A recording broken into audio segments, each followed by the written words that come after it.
Di punden yang sangat keramat ini ya, kita akan mendapati beberapa diduga kemudian meja batu persajian ya, tempat untuk menyembunyikan pusaka-pusaka pada masa kerajaan-kerajaan kuno. Nah, ini.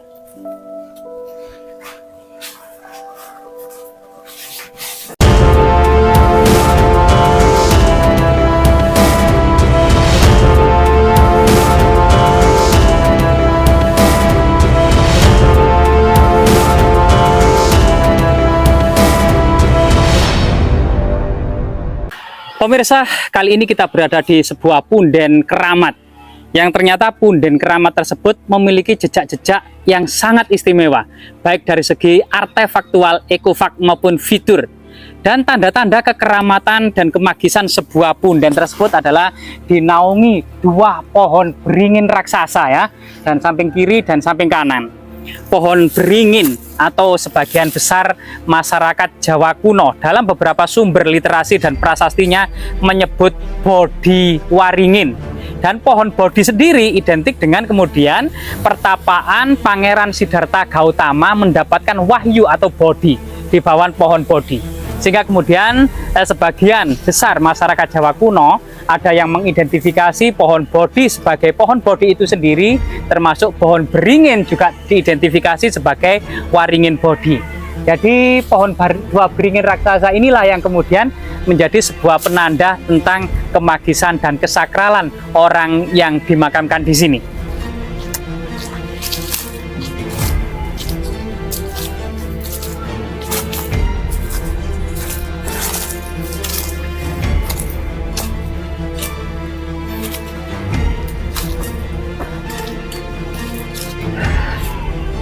Selain pohon beringin yang memberikan kesejukan ketika di musim-musim kemarau panjang, pohon beringin mampu memberikan sedikit kesejukan.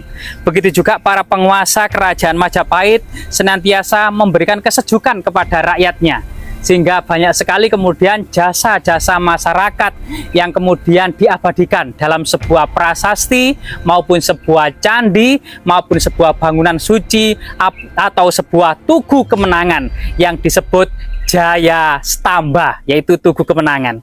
Misalnya saja kemudian Raja Dyawijaya yang kemudian menaik takhta tahun 1294 bergelar Kertarajasa Jayawardhana.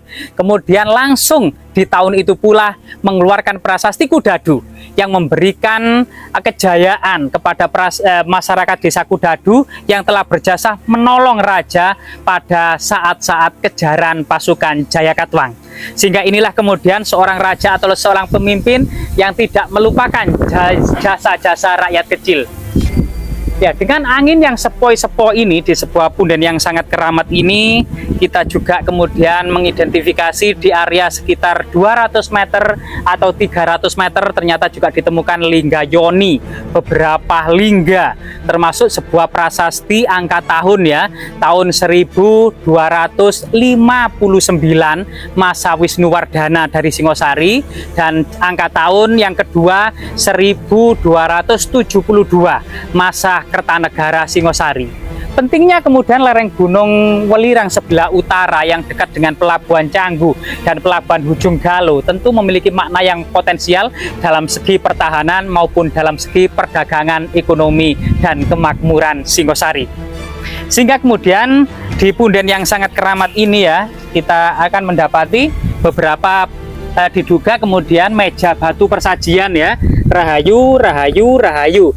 Dan di sebuah cungkup yang terbuat dari tembok kecil ini, sebuah cungkup sederhana, tentunya di dalamnya ada sesuatu yang sangat istimewa, dan masyarakat desa sekitar menghubungkannya dengan sebuah makam benda-benda pusaka era kerajaan Singosari ataupun juga era kerajaan Majapahit. Sebagian mengatakan ada beberapa kemudian jubah Antakusumo atau kemudian tombak dan pedang Naga Puspa juga kemudian ditaruh di sini. Jadi ini sesuatu yang sangat luar biasa sekali pada masa peradaban Jawa, terutama pada masa peralihan antara Majapahit dan Demak.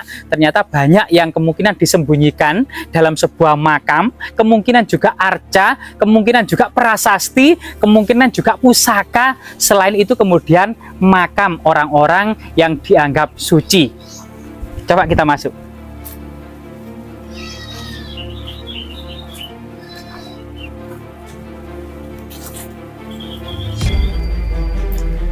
Rahayu, rahayu, rahayu. Nah, jadi di sebelah pintu yang menghadap ke sebelah timur ini pun kemudian kita bisa memasuki sebuah cungkup kecil yang kemungkinan di dalamnya ada artefak yang sangat penting, itu sebuah tanda yang sebagian masyarakat memang mengidentifikasi ternyata itu bukan makam, Mas, tapi itu adalah tempat untuk menyembunyikan pusaka-pusaka pada masa kerajaan-kerajaan kuno.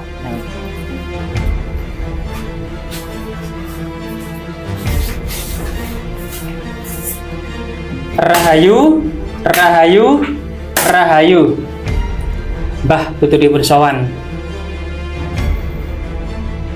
Wong wilahing sekering jagat bawana lan sekering kacang sekering mayang.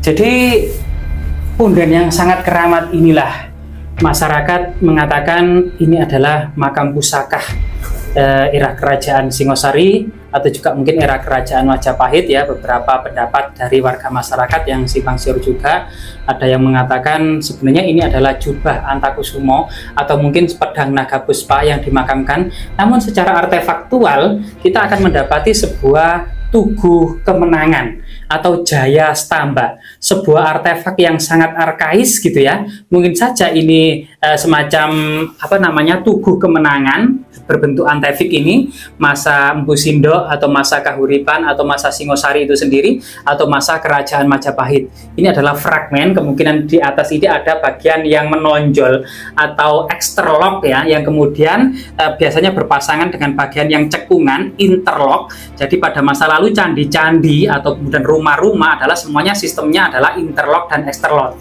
yaitu menancap dari bagian batu candi yang satu dengan bagian batu yang candi yang lain, yaitu sistem interlock eksterlock. Ini akan terlihat. Jadi dahulu kemungkinan ini bagian bawah, kemungkinan yang bawah itu ada semacam inskripsi ya, biasanya angka tahun. Kemudian ini adalah bagian eksterlock yang berpasangan dengan interlock bagian yang cekung, kemudian biasanya tinggi ke atas menjulang ya sebagai tanda kemenangan.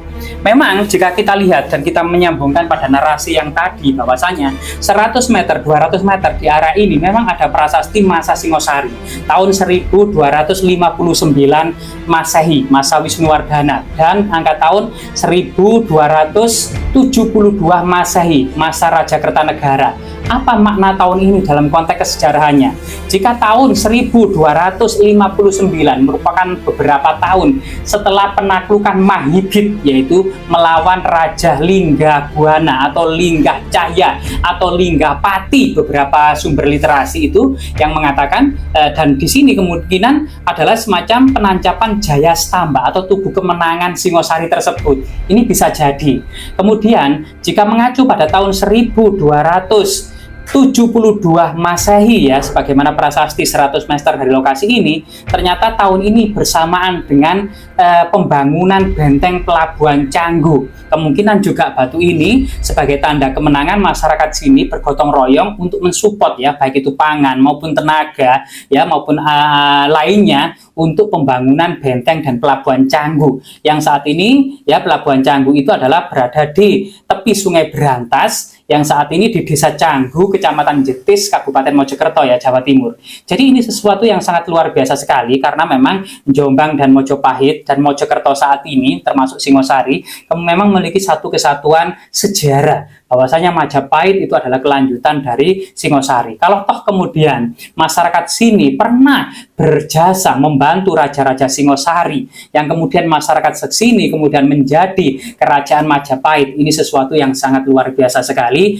Artinya jasa masyarakat desa sini ini tidak terlepas dari masa kerajaan Singosari, baik itu kemudian membantu Raja Wisnuwardana dalam penaklukan Mahibit melawan Linggapati, maupun kemudian dalam proses pembangunan pelabuhan Canggu tahun 1272 Masehi, masa Kertanegara. Semoga kemudian Jaya Stamba ini tetap memberikan makna dan pola-pola, ya, motivasi, inspirasi dan kepercayaan diri akan sebuah sejarah panjang, penuh pengorbanan dan penuh perjuangan. Kalau saat ini tanggal 10 November tahun 2025 ini merupakan tanggal-tanggal yaitu Hari Pahlawan, kemenangan arek-arek Surabaya mengusir Nica, ya, Nederland Indische Civil Administrasi, yang dibonceng oleh sekutu. Jadi Nica itu merupakan Nederland Indische Civil Administrasi atau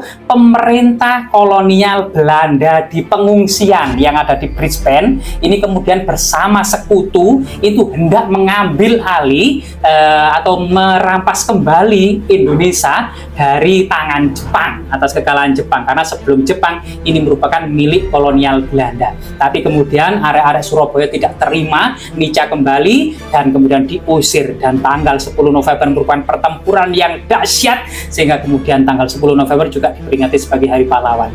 Inilah salah satu kemudian makna dan pola kesejarahan bagi generasi saat ini maupun generasi yang akan datang, bahwasanya masyarakat yang memiliki peradaban yang besar adalah masyarakat yang mampu menghargai dan menghormati jasa-jasa pahlawan. Jika saat ini ditemukan sebuah Jaya Stamba, tugu kemenangan masa kerajaan Singosari atas jasa-jasa masyarakat desa sini melawan Raja Linggacaya di Mahibit tahun 1252 Masehi, ini sesuatu yang membanggakan bagi sejarah desa ini, yang perlu digali kembali, diungkap kembali dalam sebuah prestasi yang membanggakan di masa lalu. Semoga situs Tugu Kemenangan ini tetap memberikan manfaat bagi generasi saat ini maupun generasi yang akan datang.